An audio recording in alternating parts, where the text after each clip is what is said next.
I want to walk over to the conversation corner because I'm going to be joined by the president's top trade and manufacturing advisor. His name is Peter Navarro. Peter is coming out from behind the takeout marquee. Garrett. It's great to see you. Thanks so much for joining me. Please have a seat. I appreciate that. So let's deal with the Fed right off the top. Right off the top. Boy, that was... Give me your assessment. Well, here's the problem. The Fed chair is a lawyer, not an economist, which is a rare thing in the last 50 years. President Trump did appoint him, and he was reappointed by President Biden. And the problem is he simply doesn't understand the power of Trumpnomics to actually grow our economy without creating inflation. And for the last 6 months, we've seen every inflation indicator go down. We've seen positive indicators. And I don't know what this guy's thinking. You don't mean in an aggregate sense. You mean not as high as people were fearing that they would go, because there have been some.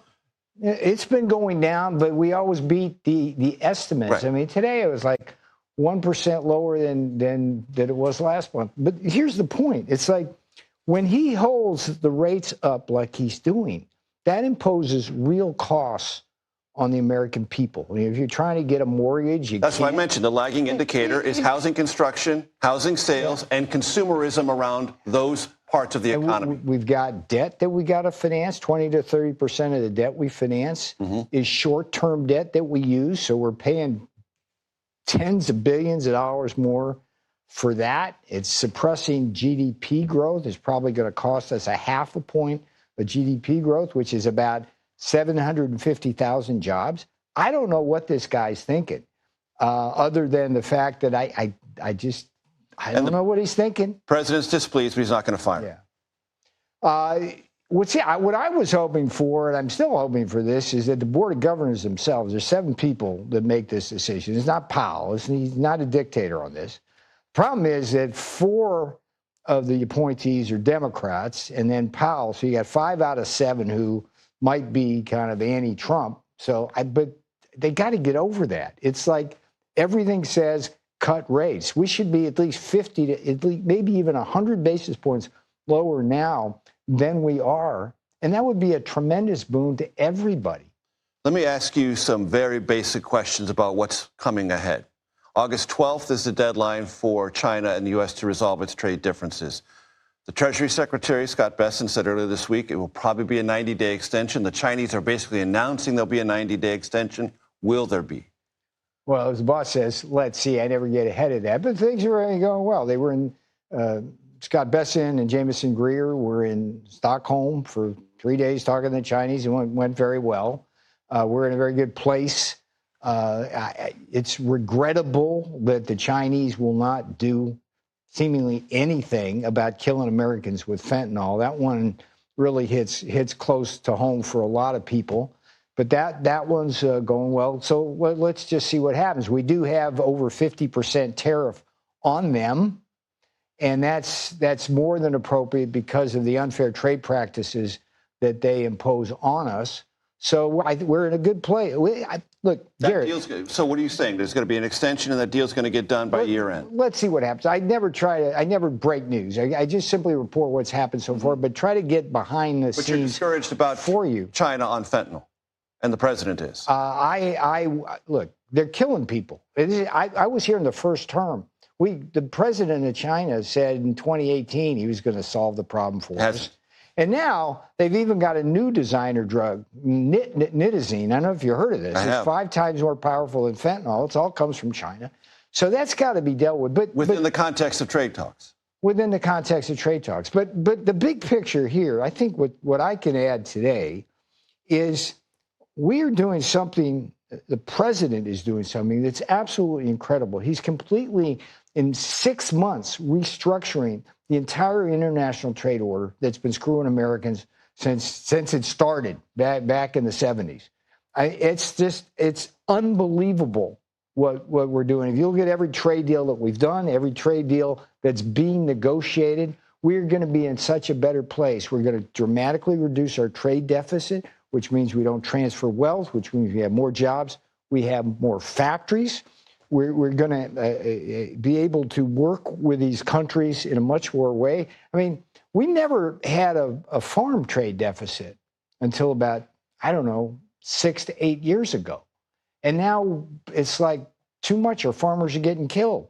Our fishermen That's why are getting market killed. access with the EU, Yeah. with Japan, with South Korea, with other countries is so important. And the difficulty here, but the beauty of it is that every country's like fingerprints. They're all different in different ways. So we have Trade Director Jameson Greer is really good at this. We have like a template that we go in, cross about 7 verticals. It's like, what are their tariffs? What are their non-tariff barriers? Do they engage in digital taxes? Do they have a VAT tax? Or what are they doing on things like fentanyl or other things that they can help us out with? And based on that, they go in, negotiate a deal. It goes to the president. Nothing ever gets done without his approval. And we are in such a better place. I mean, that Japan deal, you look at that, I mean, we're getting like $750 billion of free money that's going to come in and be used to invest. This is the kicker here in all of the things that we are vulnerable internationally with our supply chain. In other words, that money is going to help us resolve a lot of our supply chain vulnerabilities, which both cause us strategic problems, but also create inflation, as we learned in the pandemic. You're going to stay for our second segment, so Sure. we're going to continue this conversation. But before we go to break, how much does resolving the question about the future of TikTok and American ownership factor into a final negotiated trade deal with China? I'm totally removed from that one, so I can't provide any insight. So, to your Zero knowledge, insight. you don't know if they're even connected? Zero insight on that one. Very good. The president talked about 25% tariff against India today. Let me tell you what the problem with India is. Apropos of this, every country's like fingerprints. I call India the Maharaja of tariffs. Okay, whereas Japan was the king of non-tariff barriers, the things that you do to block us going into their markets. India is just, they have the highest tariffs in the world, and they just won't lower them. And the reason why when we have trouble with a country negotiating with them, they don't want to give up a good thing, right? The other thing that's annoying to the president is that we have a lot of arms sales to our allies, right? We love arms sales. I did a lot of that. I was pointing on a lot of arms sales in the first term. You get 2 things going there. It's like when you sell an F-16 somewhere, you don't have to send troops over there. Plus, we get jobs. India buys all their crap from Russia, okay? The president wants to change that. Peter Navarro will continue that line of conversation when we come back for our second segment of the evening with Peter Navarro. Welcome back to Takeout, continuing our conversation with top Trump White House trade advisor Peter Navarro. So there are lots of fangled and newfangled words in the trade world. De minimis is one of them. Let's break it down. What it means is, in this context, packages shipped into America, $800 or less, were exempted from any tariff. Now, as of August 29th, they will not be. Small businesses care about this because they do some of their business that way. If you're Etsy, eBay, things like that. Why is this a good idea? Why will this not harm small businesses in the country? It's just a huge win for the American people. Why? You had a situation, every country in the world, okay, if they have a de minimis thing, it's like $10 or $20, whatever. Ours in America got way out of hand. It went all the way up to $800. And there's all sorts of fraud. In other words. That's way too generous. And what this will do is basically protect all the manufacturers and the jobs therein who make the kind of stuff that's now coming in free of tariffs. The reason why we put tariffs on products from countries is because they cheat, full stop, okay? And when they cheat, products come in, they steal our jobs, they shut down our factories, wages go down. So the logic of tariffs is to stop that. But when you provide this giant loophole, I mean, this loophole is the biggest loophole in trade law because it's like $800. You close that. This is literally going to mean a couple of $100 billion additional in revenues collected over the next few years. And you know, how many schools can you build with that? How many roads can you build? How much debt can you reduce? So this is a great thing for America. And the beauty of this is, I mean, the critique of tariffs on the day I got here in the first term was it's going to create inflation. Consumers going to pay. We've seen no sign of that at all. None. Inflation. And the reason is because they eat it. The foreign countries eat it. They're all eating it because they need access to our market. That's right. Exactly right. And there's economic theory on that. It's like when you're the biggest country in the market. So they might not be able to eat 30% or 50%, but they can eat 15% and basically keep things as they were or just slightly more expensive. The rule is the bigger the trade deficit that we have with a country, the more they can eat, okay? Because they're feasting on us. And you're testing that right now. They're feasting on us. And all we're asking them to do is eat a normal meal instead of that feast. Talk to me about copper. 50% tariff on copper. This is semi-finished copper and copper-intensive derivative products. That touches a lot of things that flows through our economy. Why do we need 50% tariffs on copper? Here's the deal, Major. This is a highly strategic, critical mineral, particularly in an age of AI.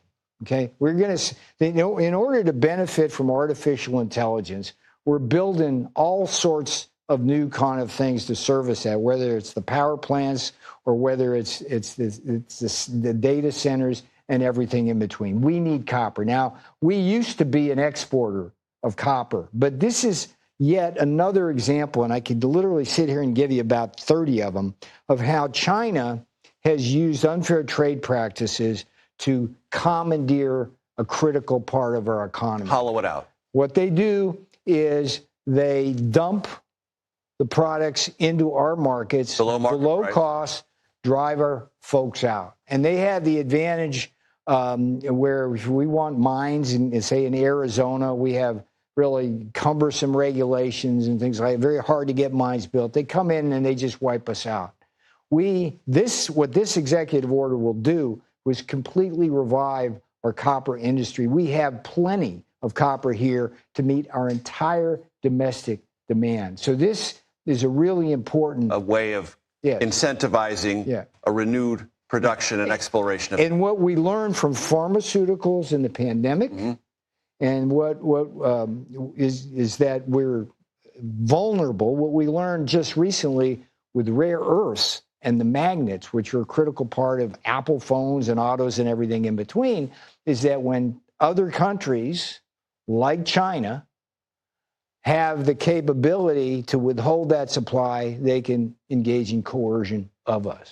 So with this copper thing, we're going to see an EO on 232s coming out on pharmaceuticals. That one's moving down the road. We've already done autos. We've done steel. We've done aluminum. All of these things to make America great again. That's the purpose. And this copper one's really important. Quickly, what's coming ahead for Mexico and Canada? Because both have unresolved trade disputes with the president. Some of it is exempted because of the USMCA, but there's still things unresolved, and the Canadians and the Mexicans still keep saying publicly they're trying to get things resolved. What's the timeline? What's the expectation? That's a good question. And there's negotiations ongoing on a daily basis with Jameson Greer, the USTR, Howard Lutnick at the Department of Commerce. Scott Besson, depending on the country, gets involved as well. My role in all of this is to do the analytics behind to see kind of what the best deal would look like based on the specific country. So what I can tell you here is our problem with Canada is that as much as we love the Canadians and as friendly as they are, their government has really been sticking it to us for decades. And one of the big problems, for example, is lumber. Okay, all of our lumber is private. Okay, private lands, private companies, this, that, and the other thing. We're having to compete with Canada Inc. All of their lumber is on public lands, and what they do... They're more subsidized. More heavily subsidized, and what they do is they dump into our markets, they shut our mills down, they shut our farm... It's just... So that's a real hot button, but there's other things. There's some farm products like dairy that they stick it to us, and they are just so arrogant when it comes to dealing with them.